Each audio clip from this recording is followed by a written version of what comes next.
जय हिंद दोस्तों। स्वागत है आप सभी का आपके अपने परिवार टॉपर्स विजन पर। तो हम पढ़ रहे थे पॉलिटी यानी कि भारतीय राज्य व्यवस्था, जिसके अंतर्गत हमने पिछली क्लासों में आपका 1909 पार्लियामेंट्री एक्ट तक कवर करा दिया था और आज हम पढ़ने वाले हैं 1919 का मॉन्टेग्यू चेम्सफोर्ड अधिनियम। तो बढ़ते हैं हम सबसे पहले क्लास की तरफ। तो हमें पढ़ना है आज 1919 का मॉन्टेग्यू चेम्सफोर्ड अधिनियम।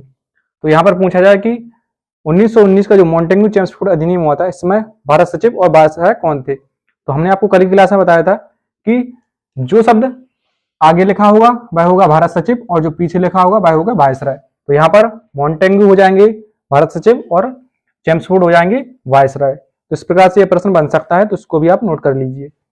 और यहाँ से क्या हो रहा है कि प्रांत में द्वैध शासन की शुरुआत हुई। तो प्रांत में द्वैध शासन की शुरुआत किस अधिनियम के तहत हुई? तो 1919 का मॉन्टेग्यू चेम्सफोर्ड अधिनियम। तो यहाँ से प्रांत में द्वैध शासन की शुरुआत होती है। अब इसको द्वैध शासन यानी कि यहाँ पर दो विषयों में इनको डिवाइड कर दिया गया। एक तो थे आरक्षित विषय और एक थे हस्तांतरित विषय। अब आरक्षित विषय जो थे अंग्रेजों के पास थे और जो हस्तांतरित विषय थे वो मंत्रियों के पास थे, मंत्रियों यानी कि भारतीयों के पास। तो इस प्रकार से थे। अब आरक्षित विषय में क्या क्या आएगा? तो आरक्षित विषय में थे राजस्व, वित्त और पुलिस, यानी कि पैसे से संबंधित जो भी कार्य थे वो जिनसे की आय होती थी वह थे अंग्रेजों के पास, और जो कहीं ना कहीं एक व्यय के साधन थे, जैसे कि शिक्षा व्यय होता है इस पर और स्वास्थ्य इस पर भी व्यय होता है, तो ये सारे कार्य थे मंत्रियों के पास। तो कहीं ना कहीं इसमें अंग्रेज अपने फायदे के अनुसार इसको लेकर आए थे। तो प्रांत में द्वैध शासन की शुरुआत कहां से होती है? 1919 के मॉन्टेग्यू चेम्सफोर्ड अधिनियम से। तो यहीं से उत्तरदायी शासन शब्द सामने आया था। तो यहाँ पर उत्तरदायी शासन शब्द किस अधिनियम से आया? तो 1919 का मॉन्टेग्यू चेम्सफोर्ड अधिनियम। प्रांत में तो द्वैध शासन की शुरुआत हो चुकी है और यहाँ पर केंद्र में क्या हो रहा है? केंद्र में द्विसदनात्मक प्रणाली की शुरुआत होती है। 1919 के मॉन्टेग्यू चेम्सफोर्ड अधिनियम से प्रांत में द्वैध शासन की शुरुआत होती है और केंद्र में द्विसदनात्मक प्रणाली की शुरुआत होती है। द्विसदनात्मक यानी कि इसमें एक तरीके से कह सकते हैं इसमें दो सदन थे, एक था राज्य परिषद और दूसरा था केंद्रीय विधानसभा। अब राज्य परिषद में 60 सदस्य थे जिन्हें 5 वर्ष के लिए चुना गया था और केंद्रीय विधानसभा में 145 सदस्य थे जिन्हें 3 वर्ष के लिए चुना गया था। तो यहाँ पर आपने इतना नोट कर लिया कि 1919 का मॉन्टेग्यू चेम्सफोर्ड अधिनियम, जिसमें भारत सचिव कौन थे? तो मॉन्टेग्यू थे और चेम्सफोर्ड कौन थे? तो वायसराय थे। और यहाँ से प्रांत में द्वैध शासन की शुरुआत हो रही है। अब प्रांत में द्वैध शासन की शुरुआत यानी कि जो विषय थे उनको आरक्षित और हस्तांतरित दो भागों में डिवाइड कर दिया गया। आरक्षित विषय थे अंग्रेजों के पास और जो हस्तांतरित विषय थे मंत्रियों के पास।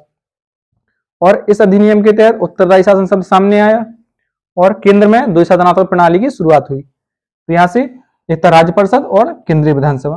राज्य परिषद में 60 सदस्य थे 5 वर्ष के लिए और जो केंद्रीय विधानसभा थी इसमें 145 सदस्य थे 3 वर्ष के लिए चुने गए।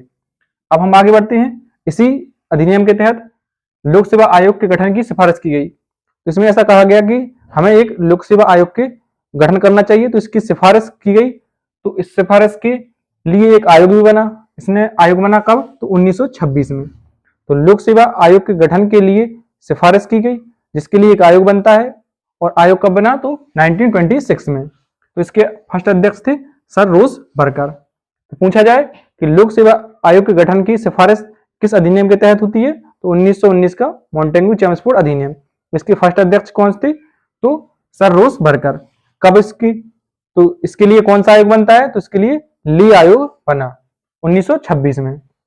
और यहीं से महिलाओं को वोट देने का अधिकार प्राप्त हुआ। तो यहाँ से महिलाओं को वोट देने का अधिकार भी प्राप्त हो जाता है। अब इसमें क्या कहा गया कि इसको 10 वर्ष बाद इसकी समीक्षा की जाएगी। तो इसको समीक्षा की जाएगी 10 वर्ष बाद और समीक्षा करने के लिए आयोग भी बनेगा। तो एक आयोग बनेगा और इसको लागू कब से किया गया? तो इसको 1921 से लागू किया गया। तो इतनी बातें आपने नोट कर ली होंगी। अब यहाँ पर 1919 के एक्ट की समीक्षा करने के लिए 1927 में एक साइमन कमीशन का निर्माण होता है। साइमन कमीशन का निर्माण कहां पर हो रहा है? तो ब्रिटेन में हो रहा है 1927 में। क्या करने के लिए? तो जो 1919 का मॉन्टेग्यू चेम्सफोर्ड अधिनियम था इसकी समीक्षा करने के लिए 1927 में ब्रिटेन में साइमन कमीशन का निर्माण हो रहा है। और इसके बात करी जाए कि भारत में कब आया? तो भारत में 1928 में आया। कहां पर पहुंचा? बॉम्बे में। तो 1927 में इसका निर्माण होता है ब्रिटेन में और भारत कब पहुंचा? तो 1928 में। कहां पर? बॉम्बे में। इसमें बात की जाए कि इसमें सदस्य कितने थे? तो इसमें 7 सदस्य थे और 7 अंग्रेज थे। अब इसमें 7 जो सदस्य थे 7 अंग्रेज थे, तो इसका ऑब्वियसली बात है इसका विरोध होगा, क्योंकि जब 7 सदस्य अंग्रेज होंगे तो भारतीयों के पक्ष की बात तो करेंगे नहीं, कहीं ना कहीं वो इसका जो रिव्यू करेंगे, इसकी जो समीक्षा करेंगे वो इसको सही ही ठहराएंगे। तो इसमें 7 सदस्य जो अंग्रेज थे तो इसका विरोध हुआ। अब विरोध हुआ तो इसमें जो विरोध इसका कौन कर रहे थे, लाला लाजपत राय विरोध कर रहे थे। तो इस कमीशन का विरोध लाला लाजपत राय कर रहे थे। तो इस कमीशन के विरोध में इनके ऊपर लाठीचार्ज होता है और इनकी मृत्यु हो जाती है। तो यहाँ पर पूछा जाए कि जो लाला लाजपत राय थे इन्हें किस कमीशन के विरोध में लाठीचार्ज पर होने पर मृत्यु हो गई इनकी। तो 1927 का जो साइमन कमीशन एक्ट बना था उसके विरोध में इन पर लाठीचार्ज होता है और इनकी मृत्यु हो जाती है। तो इतनी सब बातें थी हमारे मॉन्टेग्यू चेम्सफोर्ड अधिनियम 1919 के तहत। इन सभी बातों को आप नोट कर लीजिए और यदि क्लास पसंद आई तो इस क्लास को लाइक करें। हम इसी तरीके से भारत का संवैधानिक विकास कंप्लीट करेंगे। और आज की क्लास में हमने पढ़ा कि 1919 का मॉन्टेग्यू चेम्सफोर्ड अधिनियम, और हमारा कल होगा 1935 का गवर्नमेंट इंडिया एक्ट, और उसके बाद हम पढ़ेंगे 1947 का स्वतंत्रता अधिनियम। फिर हमारा भारत स्वतंत्र होगा और उसके आगे हम भारत का संविधान पढ़ेंगे।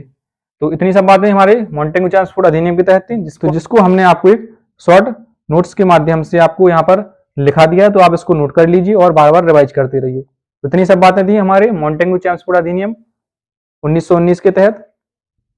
यदि आपको क्लास पसंद आई है तो आप क्लास को लाइक करें, शेयर करें और टॉपर्स पेन यूट्यूब चैनल को आप सब्सक्राइब जरूर कर लें, ताकि इसी तरीके की वीडियो आप तक पहुंचती रहे। मिलेंगे अगली वीडियो में, तब तक के लिए जय हिंद, जय भारत, वंदे मातरम।